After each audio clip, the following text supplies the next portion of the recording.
हमने देखा कि जो हमारी प्लेट्स है, प्लेट्स के प्रकार की बात करते हैं, तो एक आकार के और दूसरा हमारा संरचना के आधार पर।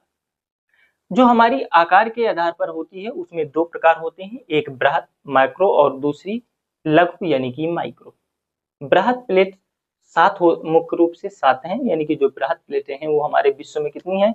7 हैं, जिनमें से Pacific, north American plate, south American plate, African plate, Antarctic plates और यूरेशियन प्लेट और हमारी जो अंतिम प्लेट इंडो ऑस्ट्रेलियन प्लेट। इसके बाद लघु जो होती है उसमें भूगर्भ शास्त्रियों का कोई एक निश्चित मत नहीं है या एक मत नहीं है, जिससे इनकी निश्चित संख्या बता पाना थोड़ा सा मुश्किल होगा। लेकिन इनमें से भी अगर हम कुछ की बात करते हैं, जिनमें से जुआन डिफूका, कोकोस, नाजका, करेबियंस, पार्सियन या तो फिर उसी को हम अरेबियन या अरब प्लेट्स बोलते हैं, और फिलीपीन प्लेट्स। तो इस प्रकार से हमने क्या देखा, ये हमारी लघु थी। इसके बाद जो हमारा दूसरा होता है प्रकृति या संरचना के हिसाब से, उनमें से 2 होती हैं, एक होती है महासागरीय प्लेट और दूसरी होती है महाद्वीपीय प्लेट। जो महाद्वीपीय प्लेट होती है अपेक्षा महासागरीय प्लेट के वो मोटी होती है और उसका घनत्व तो कम होता है, किसके अपेक्षा? महासागरीय के अपेक्षा। यानी कि अगर हम महाद्वीप की बात करें तो उसमें 2.6 की डेंसिटी होती है, जबकि महाद्वीपीय में वो हमारी डेंसिटी जाकर के 2.9 से 3.0 तक हो जाती है।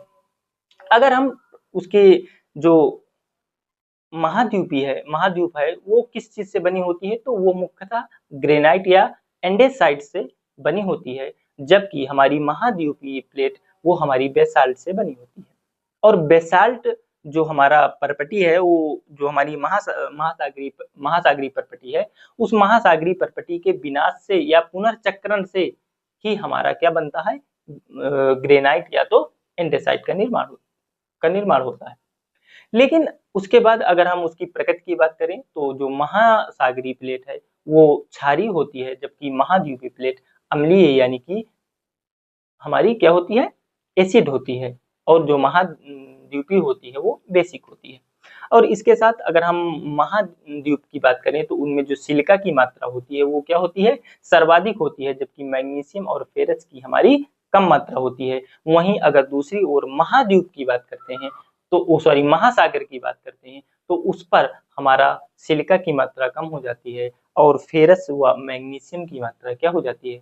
अधिक हो जाती है।